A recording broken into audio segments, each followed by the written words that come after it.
तो आज हम लोग elements, compounds, symbols and formula class 6 chapter 4 का एक्सरसाइज 2 का सॉल्यूशन देखने वाले हैं। तो सबसे पहले मैं आपको एक्सरसाइज 2 दिखा देता हूँ। ये रहा आपका एक्सरसाइज 1, इसका जो सॉल्यूशन है वो ऑलरेडी अपलोड हो गया है और ये है आपका एक्सरसाइज 2 जिसका सॉल्यूशन अभी हम लोग आज की इस वीडियो में देखने वाले हैं। तो चलिए without wasting our time let's start. यदि आपने एक्सप्लेनेशन वाली वीडियो नहीं देखी है तो आप एक्सप्लेनेशन वाली वीडियो देख सकते हो। पूरे चैप्टर का जो एक्सप्लेनेशन है वो केमिस्ट्री क्लास 6 के प्लेलिस्ट में अपलोड है, तो आप वहां से जाके चेकआउट कर सकते हो। तो चलिए शुरू करते हैं। फर्स्ट क्वेश्चन है, डिफाइन करनी है आपको atom, molecule, atomicity and formula. तो सबसे पहले मैं सबके आंसर आपको एक्सरसाइज में दिखा देता हूँ और अंडरलाइन करा देता हूँ, आप चाहो तो। फर्स्ट आपका था डेफिनेशन ऑफ एटम, तो एटम का डेफिनेशन आप यहाँ पे दे सकते हो, ये पूरी लिख सकते हो। नेक्स्ट जो डेफिनेशन मॉलिक्यूल का है वो आप यहाँ से लिख सकते हो, थोड़ी लंबी हो जाएगी पर आप कर सकते हो, आप आराम से लर्न कर लेना। तो ये हो गया मॉलिक्यूल का डेफिनेशन, ये हो गया एटम का डेफिनेशन। और नेक्स्ट आपका एटॉमिसिटी था, तो एटॉमिसिटी का डेफिनेशन देखो आपको यहाँ पे मिल जाएंगे। तो आप यहाँ से लिख सकते हो एटॉमिसिटी का डेफिनेशन, यानी कि the number of atoms in A molecule of an element is called its atomicity. तो ये हो गया आपका एटॉमिसिटी का डेफिनेशन।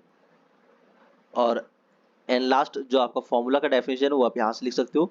तो formula is a short way of representing the molecule of an element और अ कंपाउंड। तो आई होप ये तीनों आपने स्क्रीनशॉट ले लिया होगा या फिर साथ ही साथ आपने लिख लिया होगा। तो ये था आपका डेफिनेशन फॉर्मूले क्या, एटॉमिसिटी का, और यहाँ पे आपको मिल जाते हैं एटम्स का और मॉलिक्यूल्स का। चलिए नेक्स्ट क्वेश्चन नंबर 2 देखते हैं क्या है। क्वेश्चन नंबर 2 में है कि why are symbols and formula of a substance important. किसी भी सब्सटेंस का सिंबल्स और फॉर्मूला इंपॉर्टेंट क्यों है। तो लेट्स सी किसका आंसर क्या होगा। तो इस क्वेश्चन का आंसर यहाँ से लिख सकते हो, आप स्टार्ट करना, आप आंसर लिखना स्टार्ट करना कि symbols and formula of substances are important, यहाँ पे लिख लो आर इम्पॉर्टेंट, उसके बाद लिखना बिकॉज इम्पॉर्टेंट का बाद लिखना बिकॉज, और इसके बाद आप यहां से लिख लेना बिकॉज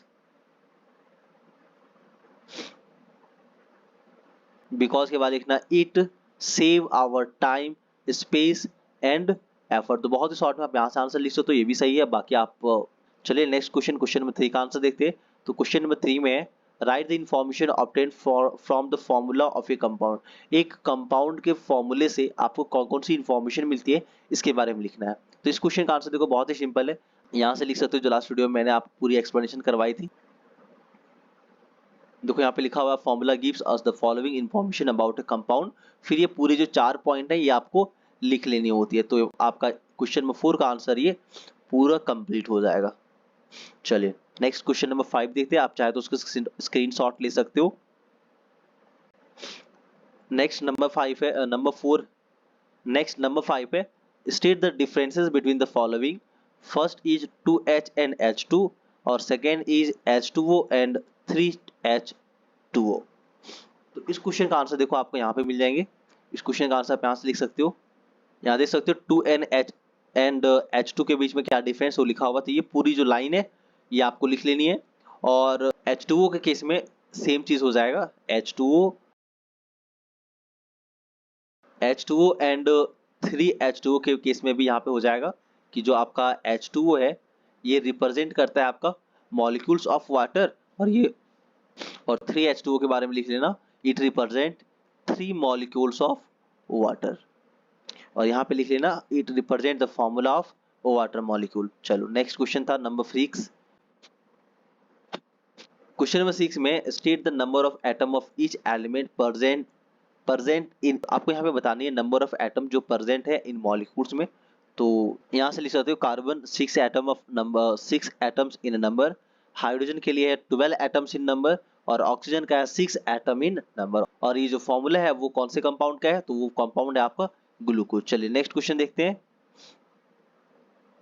नेक्स्ट क्वेश्चन है H2SO4। तो H2SO4 के बारे में लिख सकते हो, तो यहाँ पे हो जाएगा 2 atoms of hydrogen, 1 atom of sulphur and 4 atoms of oxygen. और कंपाउंड का नाम बताएं तो वो हो जाएगा आपका सल्फ्यूरिक एसिड, जो कि यहाँ पे क्वेश्चन नंबर 7 में लिखा हुआ देख सकते हो, H2SO4 सल्फ्यूरिक एसिड, और नंबर ऑफ एटम हो जाएगा हाइड्रोजन का 2, sulphur 1, oxygen 4। Next is HNO3, और HNO3 का केमिकल नेम जो है वो हो जाएगा आपका नाइट्रिक एसिड, या फिर जो कॉमन नेम है कि नाइट्रिक एसिड हो जाएगा। और प्रेजेंट इसमें एलिमेंट है तो वो है hydrogen, nitrogen and oxygen. Number की बात करें तो हाइड्रोजन का नंबर 1, नाइट्रोजन का भी नंबर 1 और ऑक्सीजन का नंबर इसमें है आपका 3। तो इसको आप लिख सकते हो, नीचे आपको लाइन में लिखनी होगी डैश दे करके कि number of hydrogen 1, number of nitrogen 1, number of oxygen 3 and last है आपका कैल्शियम कार्बोनेट यानी कि CaCO3। तो इसका जो नंबर ऑफ, तो इसमें प्रेजेंट एलिमेंट हो जाएगा कैल्शियम, कार्बन एंड ऑक्सीजन और नंबर ऑफ कैल्शियम हो जाएगा 1, नंबर ऑफ कार्बन 1 और नंबर ऑफ ऑक्सीजन इसमें हो जाएगा आपका 3। तो इसे भी आपको थोड़ा सा डिटेल्स में लिखनी है। यहाँ पे कैल्शियम के लिए पूरी लिख सकते हो नंबर ऑफ कैल्शियम एटम तो हो जाएगा 1, फिर लिख लेना नंबर ऑफ कार्बन एटम तो यहाँ पे नंबर हो जाएगा आपका 1। इसी तरह से आपको सारी लिखनी है और इसका आंसर जो है वो कर लेना है। Next is question number 7। Question number 7 में है right the molecular formula of compound calcium oxide, hydrogen sulphide, carbon monoxide and lead sulphide. तो कुछ कंपाउंड्स हैं उसके फॉर्मूला आपको लिखना है। तो ये सारे कंपाउंड के फॉर्मूला देखो बहुत सारे आपको यहाँ से मिल जाएंगे और यहाँ से नहीं मिले तो आप यहाँ से लिख सकते हो टेबल 4.8 से, और जो आपका टेबल 4.7 है तो यहाँ पे आपको सारे क्वेश्चंस के जो आंसर है वो आपको मिल जाएंगे। लेकिन फिर भी मैं आपको इन शॉर्ट आपको सारा क्वेश्चंस का आंसर बता देता हूँ कि क्या हो जाएगा। तो फर्स्ट है आपका कैल्शियम ऑक्साइड तो इसका फॉर्मूला हो जाएगा CaO।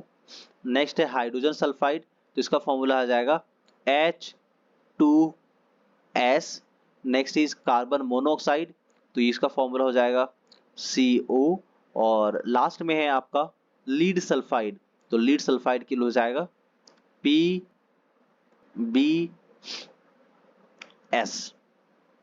चलिए नेक्स्ट क्वेश्चन नंबर 8 देखते हैं।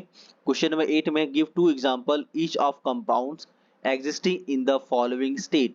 तो आपको दो एग्जांपल बतानी है जो सॉलिड स्टेट में है, जो लिक्विड स्टेट में और जो गैसियस स्टेट में। तो इस क्वेश्चन के भी आंसर आपको यहाँ पे मिल जाएंगे टेबल 4.9। ये देखो आपका स्टेट है तो दो ठो लिक्विड स्टेट में लिख लेना। तो लिक्विड स्टेट के लिए लिख लो आप वाटर और लिक्विड स्टेट के लिए लिख लो यहाँ पे हाइड्रोक्लोरिक एसिड। और नेक्स्ट है सॉलिड स्टेट तो सॉलिड स्टेट के लिए लिख सकते हो आप कैल्शियम कार्बोनेट और दूसरा सॉलिड स्टेट के लिए आप लिख सकते हो कैल्शियम हाइड्रोक्साइड, यहाँ से लिख लेना। और जो गैसेस स्टेट है तो गैसेस स्टेट के लिए आपको फॉर्मूला लिखना। तो दो जो एग्जांपल है गैसेस स्टेट का वो आप यहाँ से लिख लो। पहला कार्बन डाइऑक्साइड CO2, दूसरा कार्बन मोनोऑक्साइड CO। और भी ज्यादा आपको लिखना हो तो आप यहाँ से लिख सकते हो, बट आपके क्वेश्चंस में सिर्फ 2 पूछा तो आपको 2 ही लिखना चाहिए। चलिए तो इस तरह से हमारा जो ये एक्सरसाइज है वो क्वेश्चन नंबर 1 से लेकर के क्वेश्चन नंबर 8 तक सारा कंप्लीट हो गया। आई होप ये वीडियो आपको पसंद आया होगा। वीडियो पसंद आए तो वीडियो को करें लाइक, चैनल को करें सब्सक्राइब।